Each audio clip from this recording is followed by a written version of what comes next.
Vitaminas para el alma es la palabra del Señor Jesús, mi Dios.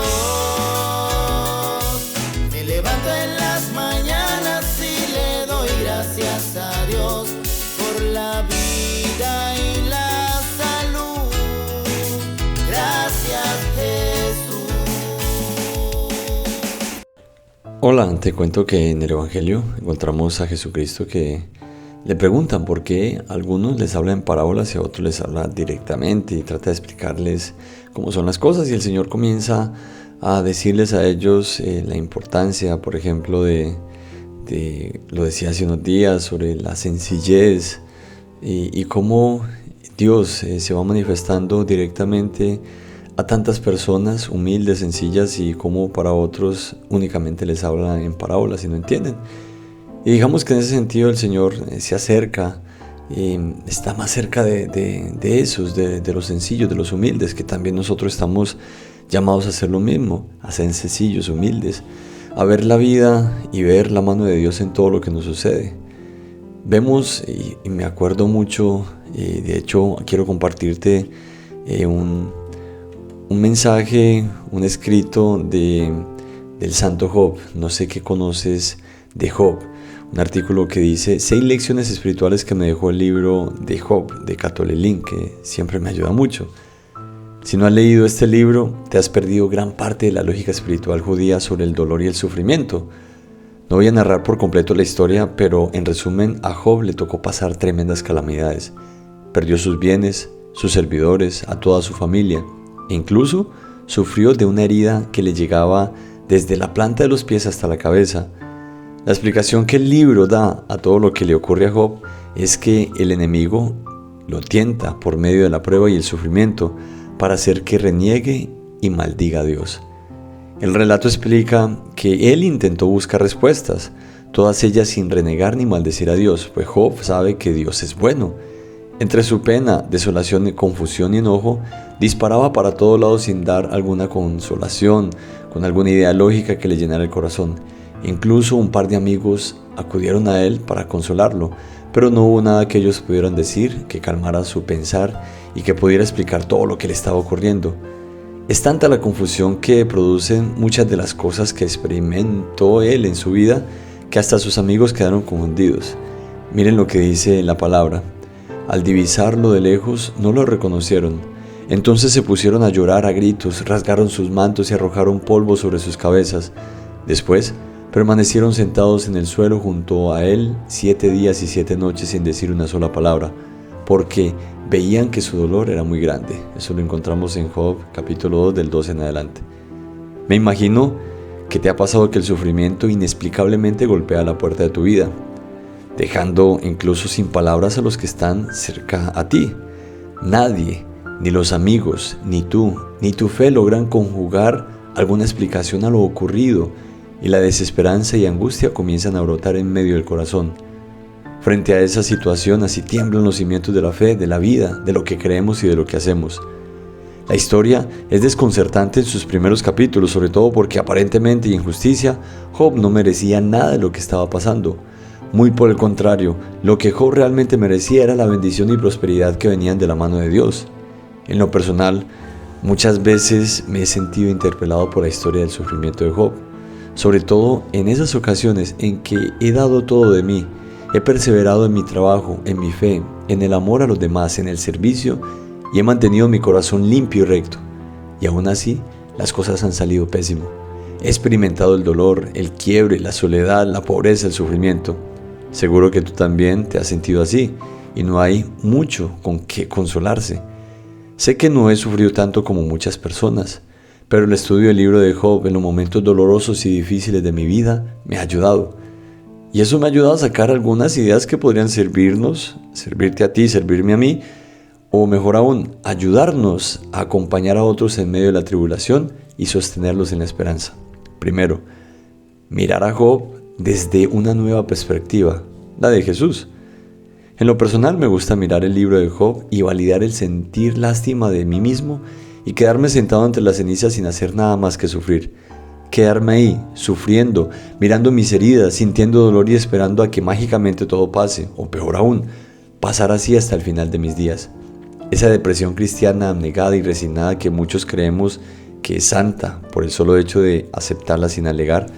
Se nos olvida que a Job es un libro de la antigua alianza, que Jesús vino a hacer nuevas todas las cosas, que no vino a dar vida en abundancia, que nos vino a dar vida en abundancia, que por sus méritos somos salvados y que su amor nos devuelve la amistad con Dios. Se nos olvida que toda batalla, prueba, tribulación y sufrimiento fueron clavados en la cruz y desterrados de nuestra vida para siempre. Muchas veces vivimos como si Jesús no nos hubiese salvado definitivamente, o peor aún, que su salvación es solo una cosa que ocurrirá al final de nuestros días, o que afecta solo a la dimensión espiritual de nuestra vida. Job no tenía un Jesús a quien mirar, nosotros sí. Que nunca se nos olvide que todos nuestros sufrimientos fueron sufridos por Jesús en la cruz del Calvario y con su sangre pagó para nosotros para que podamos salvarnos.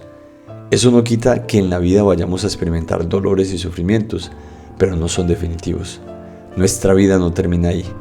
Todas nuestras peleas son peleas ganadas de la mano de Jesús. Que ningún dolor se robe tu esperanza. Segundo, Dios no prueba a nadie. El relato de Job es del Antiguo Testamento. Ten eso en mente cuando lo leas, porque la dinámica usada por los judíos que todavía no conocían a Jesús para explicar la forma de actuar de Dios es diferente a la que el Nuevo Testamento nos muestra.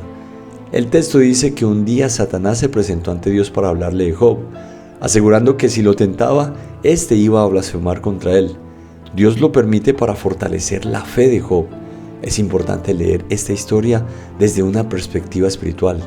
Dios no juega a las apuestas, no experimenta con nosotros como un niño jugando con hormigas.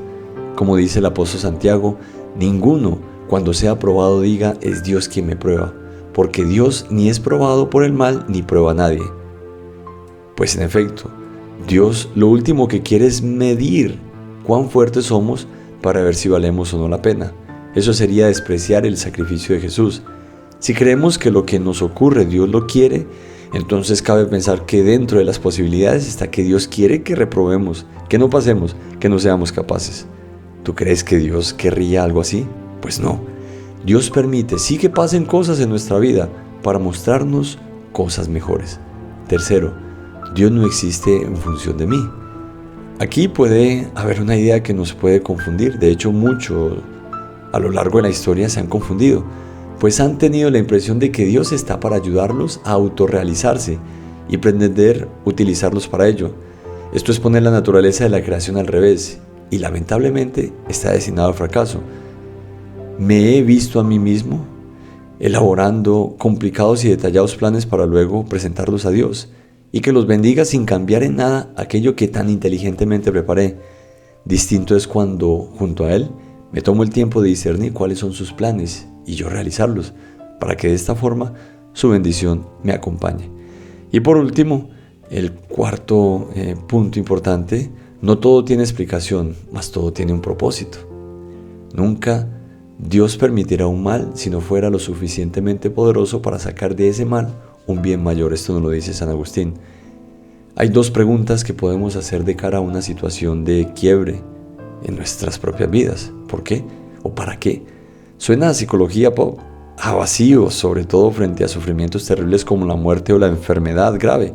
Por eso, ese tipo de preguntas se hacen ya con el corazón tranquilo. Primero hay que procesar todo con calma, descubrir los propósitos de Dios en un asunto de un par de minutos rezando y listo. No se soluciona así. Dios sabe eso y espera que te acerques a hacer las preguntas necesarias, que cuestiones, que dudes, pero que finalmente aceptes aún sin comprender mucho. Su voluntad, aunque indescifrable, tantas veces es maravillosa para nuestras vidas y que cada cosa que nos ocurre, aunque nos cuesta entenderlas, tiene sentido dentro de su plan. No se ha ensañado contigo, con tu vida o con tu historia. Dios quiere lo mejor para ti. Esa es una verdad de la cual no puedes dudar ni un segundo. Lo que ocurre es que Dios sabe que muchas veces para poder hacer eso, que tiene él en mente, tienes que pasar por un desierto. La tribulación es un regalo de Dios, uno especial que da a sus amigos especiales, lo dice Santo Tomás. Y podríamos seguir, por ejemplo, mirando ese ejemplo de Job, no anestesiar el dolor. A veces es parte importante de nuestra vida.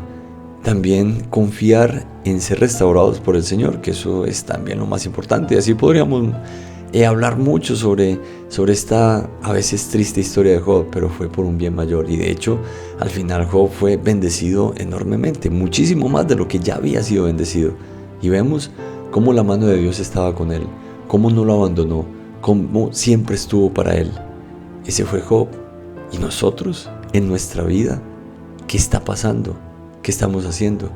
¿Acepto yo también todo, a pesar de que no sea tan bueno como yo lo vea, como venido de Dios? Aprendamos a aceptar la voluntad de Dios en nuestra vida. Pidámosle a Él que nos bendiga, pidámosle a Él que nos ayude, que nos enseñe. Cuando estés sufriendo, cuando estés pasando momentos difíciles, contempla el crucifijo, mira lo que Él ha hecho por ti. Y yo creo que eso nos da una motivación fuerte para decir, si tú has hecho todo esto por mí, yo estoy dispuesto a hacer esto pequeño por ti. Soy el Padre Andrés Andrade y que el Señor te bendiga siempre.